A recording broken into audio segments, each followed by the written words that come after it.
సరైన ప్రాపర్టీని ఎంచుకోవడంలో తికమక పడుతున్నారా? ఇక ఆ కన్ఫ్యూజన్ వద్దు. అపార్ట్మెంట్లు, విల్లాలు, ప్లాట్లు మీకు కావలసినవన్నీ ఒకే చోట. Suman TV biggest property expo October 18th, 19th HSCC నావెటల్ Hyderabad. ఇప్పుడే ఫ్రీ ఎంట్రీ కోసం కాల్ చేయండి.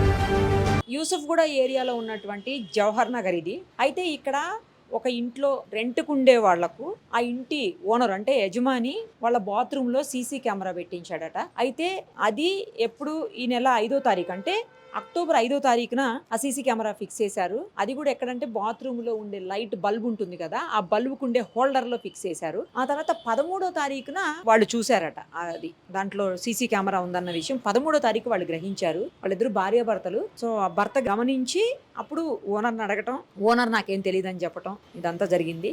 అసలు ఎంత దారుణం అండి! బాత్రూంలో లైట్కి హోల్డర్కి సీసీ కెమెరా పెట్టడం ఏంటి? వాళ్ళు స్నానం చేసేటప్పుడు ఆ వీడియోలన్నీ చూడడం ఏంటి? ఎంత చండాలం అసలు! ఎందుకు అంత గలీజు పనులు ఎందుకు చేయాలి? అసలు అంత నీచమైన పనులు ఎందుకు అవసరం ఏంటి అసలు? ఇదిగో ఇదే ఇల్లు, అది ఈ ఇంట్లోనే రెంట్కుండే వాళ్ళకి ఇప్పుడు సీసీ కెమెరా పెట్టినటువంటి పరిస్థితి. ఇప్పుడు ప్రస్తుతానికైతే వాళ్ళు లేరు, లాకేసేసి ఉంది. అయితే 5వ తారీఖు ఒక రోజు ముందు లైట్ వెలగట్లేదు, లోపల ఏదో ప్రాబ్లం వచ్చిందని చెప్పేసి వాళ్ళు వెళ్ళి ఓనర్తో మాట్లాడారంట. మాట్లాడినప్పుడు ఎలక్ట్రీషియన్ పిలిచి పెట్టిస్తానని చెప్పి ఎలక్ట్రీషియన్ పిలిచి లైట్ పెట్టించాడు. వాళ్ళు నార్మల్గా లైట్ పెట్టించారేమో అనుకున్నారు. వాళ్ళు అలాగే కంటిన్యూ అవుతూ ఉంది. కానీ అందులోనే ఆ హోల్డర్లో సీసీ కెమెరా ఫిక్స్ చేశారనమాట. అది ఫిక్స్ చేసి మేబీ మరి మొబైల్ కనెక్షన్ ఇచ్చుకున్నారా, లేకపోతే ఇంట్లో ఉండే మానిటర్ కనెక్షన్ ఇచ్చుకున్నారా తెలియదు. ఆ తర్వాత అలాగే అవుతూ ఉండగా 13వ తారీఖున ఆ పైనుంచి ఆ హోల్డర్ కింద పడిందంట, ఊడి. ఆ కింద పడినప్పుడు వాళ్ళ హస్బెండ్ ఏంటి ఇది పడిందని చెప్పేసి తీసి దాన్ని ఫిట్ చేద్దామని చెప్పి పైన స్క్రూలు ఫిట్ చేద్దామని చెప్పేసి ట్రై చేసినప్పుడు అప్పుడు తెలిసిందంట దాని లోపల సీసీ కెమెరా ఉందని చెప్పి. వెళ్ళి అడిగేసరికి ఓనర్ని నాకు తెలియదు. ముందు వీళ్ళేమనుకున్నారంటే ఎలక్ట్రీషియన్ వచ్చిపోయాడు కదా 5వ తారీఖు, అతను ఏమన్నా పెట్టాడేమో ఓనర్కి తెలియకుండా అని అనుకున్నారంట.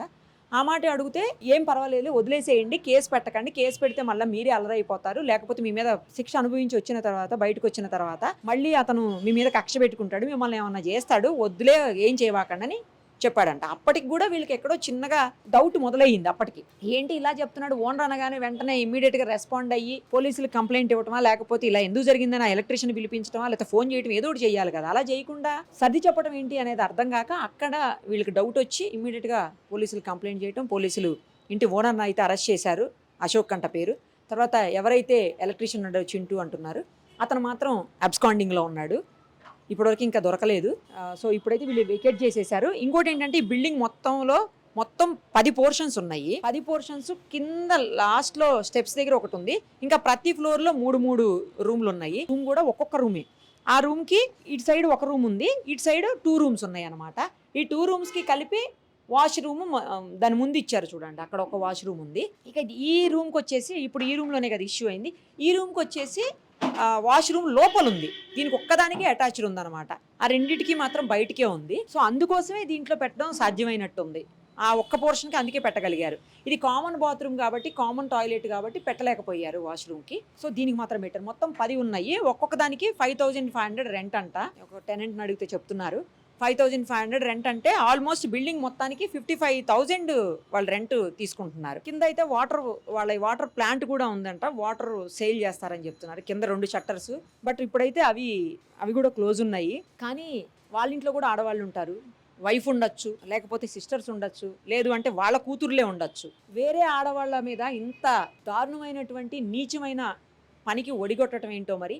ఇదైతే ఖచ్చితంగా శిక్ష పడాల్సిన అంశము, అందులో ఎలాంటి డౌటు లేదు. అతనితో పాటు ఎక్కడున్నా కూడా పెట్టినోడు కూడా శిక్షార్హుడే. ఖచ్చితంగా ఇద్దరిని కూడా వదలకుండా కఠినమైన శిక్ష వేస్తేనే ఇంకొకళ్ళు ఇలాంటి పని చేయకుండా ఉంటారు. లేదు అంటే ఇలాంటి రిపీట్ అవుతూనే ఉంటాయి. తెలియక అమాయక ఆడవాళ్ళు బలైపోతూనే ఉంటారు. వీడికేం అవసరం, వీడి ఇంట్లో ఉన్నప్పుడు వాళ్ళ ఇంట్లో చూసుకోకుండా వేరే వాళ్ళ ఆడవాళ్ళ గురించి అతనికి ఎందుకు? అసలు ఓనర్ అంటే అలాగే బిహేవ్ చేస్తారు. ఎలా నమ్మాలి? ఇంకా ఇంటి ఓనర్స్ని కూడా ఎలా నమ్మాలి? ఇంటికి వచ్చే ఎలక్ట్రీషియన్ ఎలా నమ్మాలి? లేదా ఇంటికి వచ్చే వేరే ఏ పని కోసం వచ్చే వాళ్ళైనా ఎలా నమ్ముతారు ఇంకా ఆడవాళ్ళు? దారుణమైన విషయం అంటే లేటుగా బయటపడింది. ఈ రోజే మీడియాలో వచ్చినటువంటి పరిస్థితి. అంతకుముందు అంతా 13వ తారీఖు అంటే మొన్న సోమవారం నాడు మ్యాటర్ మొత్తం బయటకు వచ్చి పోలీస్ కంప్లైంట్ ఇచ్చి కేసు అయ్యి అరెస్ట్ చేసినా కూడా ఇప్పుడే బయటకు వచ్చింది. 3 days నుంచి కూడా వీళ్ళు లేరని చెప్తున్నారు. ఆల్మోస్ట్ బిల్డింగ్లో చాలా హౌసెస్కి లాక్సే ఉన్నాయి. అంటే ఇంకా ఎవరికి జరిగిందో ఏం జరిగిందనే భయానికి అందరూ కూడా లాక్ చేసుకుని వెళ్ళిపోయినట్టుంది. తర్వాత కొంతమంది చెప్తున్నారు మేము కూడా వెకేట్ చేసేస్తామని చెప్పేసి. మరి ఇంక ఇలాంటి ఇళ్లలో ఎలా ఉంటారండి? ఉండి కూడా రేపు పొద్దున వాళ్ళు ఇంకేం ప్రాబ్లమ్స్ ఫేస్ చేయాల్సి వస్తుందో. సో ఇమ్మీడియట్గా శిక్షలు పడితేనే ఇలాంటి వాళ్ళ విషయంలో కొంతైనా బుద్ధి వస్తుంది. మరిన్ని అప్డేట్స్ కోసం నిరుపమ సుమన్ టీవీ ఇన్స్టా పేజ్ని ఫాలో చేయండి. సుమన్ టీవీలో మీ పర్సనల్ అండ్ బిజినెస్ ప్రమోషన్స్ కోసం కింది నెంబర్కి కాంటాక్ట్ చేయండి.